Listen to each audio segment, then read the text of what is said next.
Corona का खतरा देश में बढ़ता जा रहा है। इस बीच वित्त मंत्री कोरोना को लेकर कुछ सुझाव उन्होंने दिए हैं। साथ ही कानून व्यवस्था पर भी उन्होंने क्या कुछ कहा, ये आपको दिखाते हैं।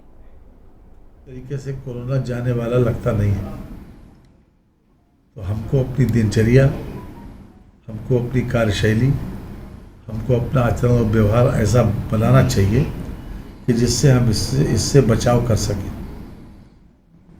आवश्यकता इस बात की है, तो मेरा आपके माध्यम से सभी प्रदेशवासियों से आग्रह है कि जितनी सावधानी बरत सकें उतनी ज़रूर बरती जाए।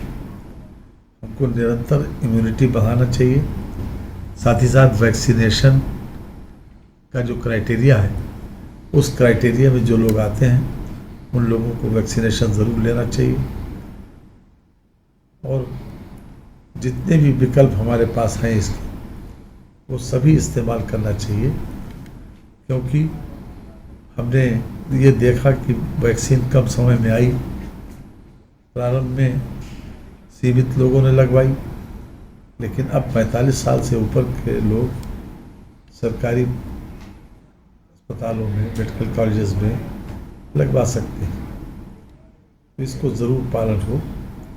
ये चिंता ज़रूर है हमारी कि सभी लोग ज़्यादा से ज़्यादा वैक्सीनेशन लें, ताकि इस समस्या को मिनिमाइज किया जा सके। जहाँ तक सवाल यह है कि जो लोग डोज ले चुके हैं और वो भी संक्रमित हो गए, तो WHO ने और जो हमारे वैज्ञानिक हैं, एक्सपर्ट ओपिनियन ये है कि 81% सक्सेस है इसका।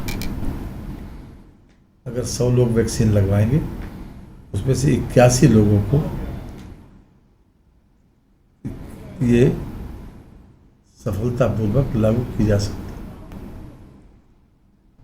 81% सक्सेस का मतलब यह है कि 19 लोग ऐसे बच सकते हैं जिनके ऊपर कोरोना का प्रभाव हो सकता है, लेकिन वो माइल्ड होगा। ये भी प्रोफेसी है। तो हमारी सरकार की और मेरी ये कोशिश है कि कोरोना के फैलाव को रोका जाए हर हालत में, और हर हालत में ये कोशिश की जाए कि हमारा जो पॉजिटिविटी रेट है वो कम रहे और फर्टिलिटी रेट भी किसी हालत में न बढ़े। इसीलिए सभी अस्पतालों को मैंने 1 तारीख की शाम को VC करके लोगों को आगाह भी कर दिया था और लोगों को इंस्ट्रक्शंस भी दे दिए थे, सारे मेडिकल कॉलेज को।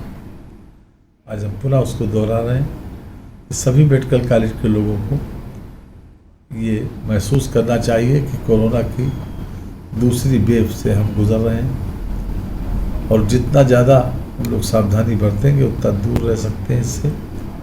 लेकिन अगर कोरोना संक्रमित हो ही गए हैं, तो फिर हमको इलाज की व्यवस्था और शीघ्र रिकवर होने की व्यवस्था ज़रूर करनी चाहिए, सोचनी चाहिए। रूप से ये एक बहुत गंभीर स्थिति दिन पर दिन बन रही है। हालांकि उत्तर प्रदेश में अभी इसका फैलाव सीमित है, लेकिन फिर भी ये हमारे लिए खतरे की घंटी है, एक प्रकार का अलार्म है जिस पर जो रोज़ केसेस बढ़ रहे हैं। मार्च के महीने में काफ़ी नीचे चले गए थे केसेस, हमारा रिकवरी रेट बहुत अच्छा था। पॉजिटिव भी केसेस एक दिन में मात्र 73 रह गए थे, लेकिन इधर देखने में मिला है कि एक दिन में काफ़ी केसेस बढ़े हैं। आज लगभग 6000 केसेस उत्तर प्रदेश में आए हैं, और ये निश्चित रूप से चिंता का विषय है। आवश्यकता इस बात की है कि हम सावधानी ज़रूर बरतें।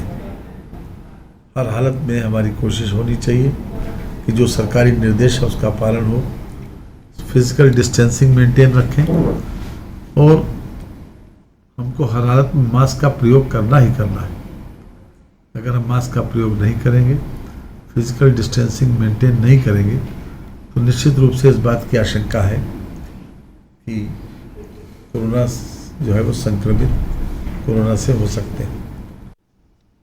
देखिए, ये पहले ही तय हो चुका था कि जो असंगठित क्षेत्र के लेबर हैं जो स्ट्रीट वेंडर्स हैं या असंगठित क्षेत्र के लेबर हैं, उन लोगों को बीमे का लाभ दिया जाए। और ये मुख्यमंत्री दुर्घटना बीमा योजना के नाम से एक योजना लॉन्च की गई। इसमें बजट में भी 12 करोड़ रुपए का प्रोविज़न किया गया। और दूसरा, मुख्यमंत्री जन आरोग्य योजना के अंतर्गत पहले से ही योजना चली आ रही है, तो असंगठित क्षेत्र के लोगों को उसमें लाभ देने की बात भी हुई है।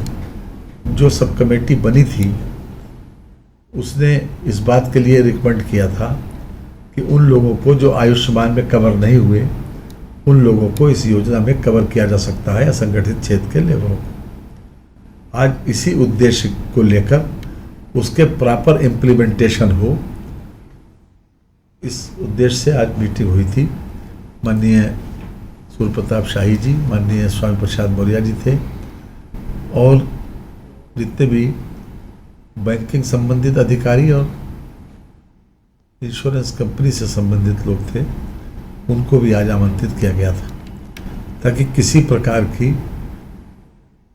कोई असुविधा न हो और स्मूथली इस योजना को कार्यान्वित किया जा सके। और जिस उद्देश्य से ये योजना लॉन्च की गई है, उसका फ़ायदा असंगठित क्षेत्र के लेबरों को मिल सके। देखिए, वर्तमान सरकार का अपराध के प्रति जीरो टॉलरेंस की नीति है। वो कोई व्यक्ति हो, अपराधी कोई व्यक्ति हो, ABCD, वो अपराधी है। और अपराधी के खिलाफ सरकार ने एक अभियान चलाया और उसमें काफ़ी कुछ सफलता भी मिली। उत्तर प्रदेश में कानून व्यवस्था को सुधारने में बहुत बड़ी मदद मिली है, अपराधियों के खिलाफ कार्रवाई हुई। जहाँ तक सदस्यता की बात है, तो नियमों में व्यवस्था ये है कि अगर कोई व्यक्ति लगातार 60 दिन तक हाउस की बैठकों से अनुपस्थित रहता है तो उसकी सदस्यता जा सकती है। नियम यह है।